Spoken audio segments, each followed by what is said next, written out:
Hello everyone. Bitcoin is trading at $119,230, and now we'll try to figure out what to do next. I want to draw your attention to the fact that for several videos in a row now, the forecasts have been quite accurate. Although you can't really say that the market is that predictable. After all, it's a complicated job and we're working with probabilities. Nevertheless, in the previous video I said that there was no reason to open short positions, but at the same time it was already very risky to buy. That video was recorded when the price was around $118,300, after which Bitcoin set a new all-time high, going above $123,000 and then dropped below $116,000. So, we both continued to rise and highlighted the risks by dropping below the price that was at the time of the previous video recording. And today we'll try to figure out whether to buy, sell, or still keep waiting for a good entry point. And again, we'll determine whether that entry point is for a long or a short position. Honestly, I'm telling you, I didn't do any special preparation. I have certain, let's say, thoughts about what might happen and what we could see in the market. But first, we'll do an analysis, and as we go through it, I'll share my reasoning. Let's, as usual, start with the monthly candles.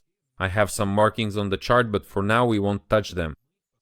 We'll look at what's happening in the simplest way possible.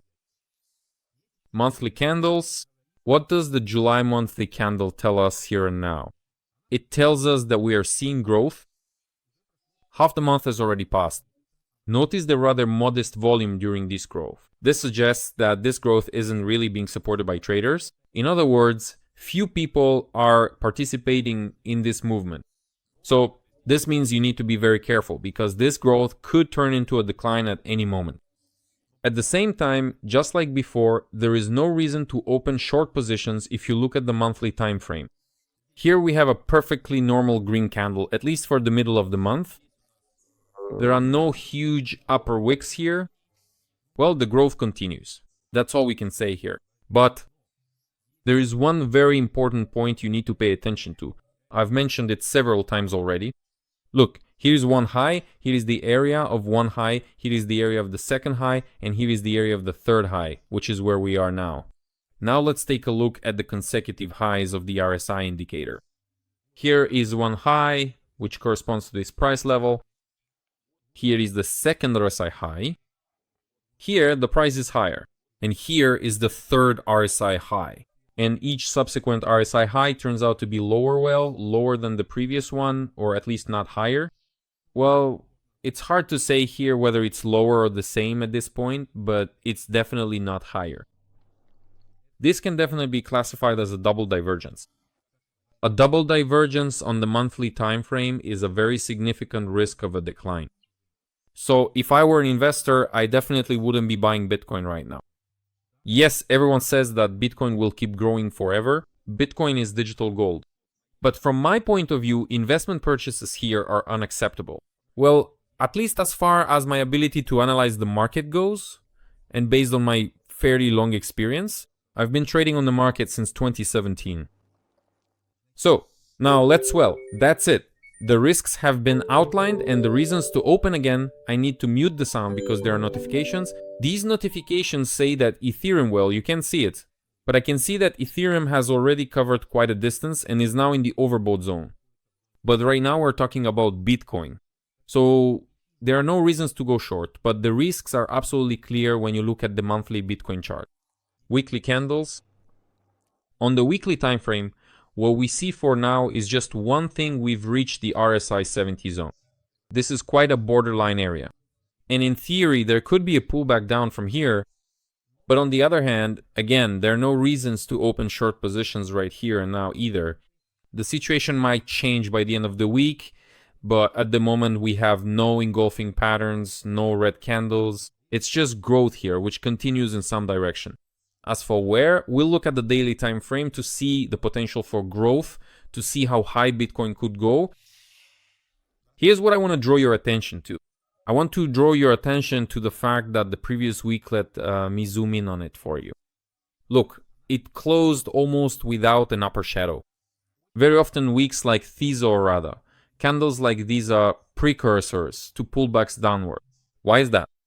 Because when a candle closes a large one at that without an upper shadow, and we're talking about a bullish candle, a green one, it means that people were buying the financial instrument right up until the very end. This means that someone was buying at the very top, at the absolute peak of the market. And usually the market punishes these greedy people. Yes, we can see such cases in history. Look, here there was also a candle T shadow is small, but at least there was some shadow. Here, at least there was something. But take a look at this example, where there was practically no shadow, just like we have now. See this candle? This is the candle that started on July 15th. Look at what happens in the year 24. Don't think that it was so long ago, so many candles back, and we've ended up in July again. This was last year. And look, here is a candle of uncertainty, and after that, a deep decline. Why? Because people bought at the very top. There was no real struggle between buyers and sellers at all. They just kept buying and buying at the highest prices, and they got punished. This is not a guarantee. Here, for example, is another such candle, which shows that, well, it doesn't always work, but you should take this into account. By the way, I didn't come up with this myself. I picked it up or overheard it from Larry Williams. I think you know him much better than you know me.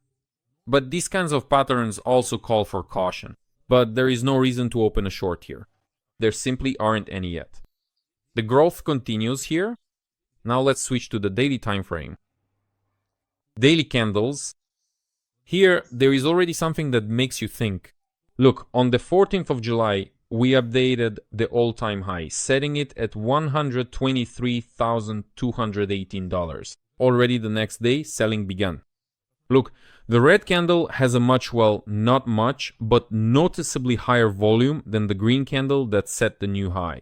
Moreover, we formed a bearish engulfing pattern. This potentially indicates a market reversal, but not all, let's say, criteria have been met. There's no divergence, and on higher time frames, there's no indication for a short, although that could appear a bit later. All this pattern tells us again, this is from what I have in mind, as I mentioned at the beginning of the videos, that a correction is likely, but this is probably not the final reversal yet. Where could this correction go? Let me show you. I've come prepared. Here we have the chart of the Chicago Mercantile Exchange Bitcoin futures with hourly candles. And this rectangular area here is the zone of an unfilled area on the chart, the so-called gap, an untraded zone. That is, on Friday the price closed at one level and on Monday it opened at another. And this gap needs to be filled, it needs to be closed. And take note, this area is around $114,500 to $115,700. There's a fairly high probability that we could reach it. The chances, let's put it this way, are not small at all. Especially against the backdrop of this engulfing pattern on the daily candles, we could go to the area of $115,000, $114,000. And this zone, if this happens from roughly the current level sen, it could happen from the current level sis, potentially interesting for buying. At least that's how I see it for now. Well, believe it or not. Now let's see, $114,000. $115,000, where is that? Well, I'm moving the cursor over. Well, that's kind of in the middle of nowhere. So if you're going to go down somewhere, at least it should be to this high. And that's already a bit lower. That's $112,000. So we could even go lower to the area of $112,000. So we don't rush to buy at $115,000 or $112,000. We wait for a proper bullish engulfing pattern there on the 4-hour or 1-hour time frame. And there, maybe we buy, but definitely with a stop order. Right now, in my opinion, you absolutely shouldn't buy. That's just not the right move. I mean, no one is stopping you. You can buy if you want, but it's not the right thing to do. It's technically incorrect. On the other hand, I also don't see any reason to sell. I mean, you could try to sell, but your stop should be set above the current all-time high. That's quite a lot. It's almost $4,000. Or actually, it is $4,000. So right now, it's best to refrain from making any trades. If the price comes closer to the all-time high and you see an engulfing pattern on the 1-hour or 4-hour time frame somewhere in that area, I'll be honest with you, I'm waiting for the price there. I have a private channel where I do analysis every day. And today, according to my analysis, Bitcoin should rise to around 119, though 120, $121,000. And that's where I expect a reversal, a drop to around 115, 114, or 112,000. And from there, most likely, the growth will continue. And notice we're looking at all these moving averages, charts, and basically nothing else. Well, the RSI indicator too. We'll turn on the markup now. We'll need it. So, what was I gonna say? Got a bit distracted. What I wanted to say is that it's not right to either buy or sell from the current levels. If you have a long position, you should back it up with a stop order. Yes, a relatively tight one. If you have a short position, then all the more reason to back it up with a stop order. Why? Because, well, the market can still continue its growth without any corrective pullbacks. A strong trend often doesn't give big pullbacks. This is just an assumption. So, in general, I recommend working from the long side for now, but only on a price pullback. As long as we haven't seen any, again, corresponding reversal structures, this structure is unreliable in my experience. Now let's turn on the markup. What do we see here? On this markup, we see an ascending channel. Let me tighten it up like this. So it's built according to the points in the circles, and accordingly, the potential growth target is somewhere around $130,000. Well, give or take. But here I have a bunch of lines. I was drawing them, yes. I mentioned that this line, which I'm about to delete, is the middle of this channel, so I'm deleting it now. That was the middle. Well, here it is. A piece of it is still left here. We've reached the middle of the channel. And from this midpoint, before heading towards the 130,000 area, maybe we won't even get there. It's very likely we'll see a move down here to the central axis of the channel, which basically splits this big one in half. And what is this area? This area is already around $110,000. Here we have the level marked at 110,263 in white. Well, we might fall a little short. In that case, it would be around $112,000. Something like that. Notice that the RSI is in the overbought zone. This by itself doesn't mean you need to sell here or that the market will definitely fall. But it does mean that you should already be quite cautious with buying or holding long positions. So, and accordingly, the target growth level that we can more or less reasonably talk about is $130,000. But we might reach it after a correction down to $112,000. You might say to me now that I'm saying both up and down. So which way are we actually going to go? I don't know which way we're going to go. I don't know where we're headed. Now let's take a look at the resources of the Kingfisher service. Maybe it will give us some clues. But at this point in the market, I'm saying that we need to wait. This is not the best point to open positions. If you currently have any position, whether short or long, make sure to protect it with a stop because the movement could be quite significant. Downward, it could go to around $112,000 or, as we just determined, 110. And upward, it could reach around $130,000. If you're short, are you ready to wait Ultra Enduro rise to 130,000? Now, there are situations when you don't need to do anything, you just need to wait for an entry point. If we reach 130,000, that's where we'll look for a short entry point. I'll be looking for a short entry point around the 122 levels. 122,000? That's it. Alright, we're done with this time frame. Now we'll switch to the 4-hour candles to take a look at the situation as up to date as possible. And after that, we'll take a look at the Bitcoin liquidation maps together.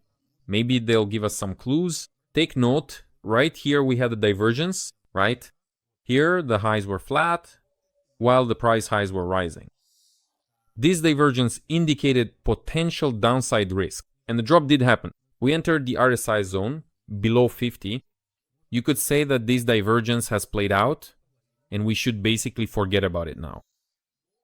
But nevertheless, we still remember the downside risks from the daily chart perspective because there was a bearish engulfing pattern there. So right now, there is absolutely no reason to take a short position on the 4-hour candles. Why? because there was a drop look, and this drop on this very candle where the cursor is was reversed in the opposite direction. In other words, we engulfed the candle that had set a new local low, thereby signaling a market reversal on the 4-hour time frame. But we keep in mind that on the daily candles the market has turned downward. I believe this is a local reversal, but nevertheless it has turned, and that's why we're waiting for a reversal in the opposite direction on the 4-hour chart. Ideally, it should happen below this historical high, somewhere in this area where I'm pointing with the cursor, but again, I'm expecting it to be around $122,000.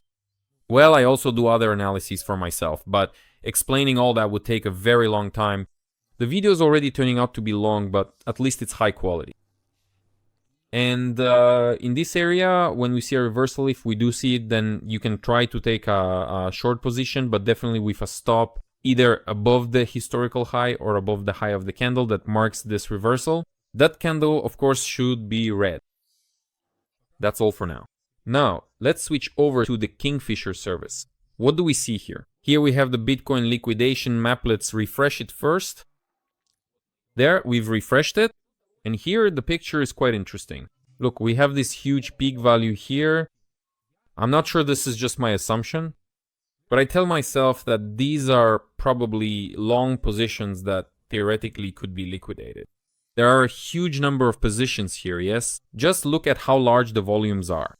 Well, the peak itself indicates that these are the positions of people who know something more, who know more about the market than ordinary retail traders. And the price most likely won't reach here because these are insiders, so to speak, who know how many people are long, how many are short, and how much of their own money they've committed to buying or selling. And zones like these very often don't play out. When there are such extreme peaks on the liquidation distribution chart, but this small zone here could very well be a tasty piece of the pie. And we might actually go there. I can't see very well here right now, but it's about $116,000, right? If we move the cursor here and stretch this out, we'll see that this zone I've put the cursor here is at $116,500, but we could go a little lower.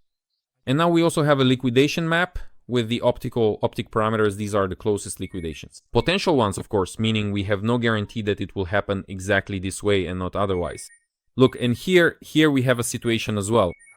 Something is beeping here. I just can't figure out what it is. I'm getting notifications beeping from all sides.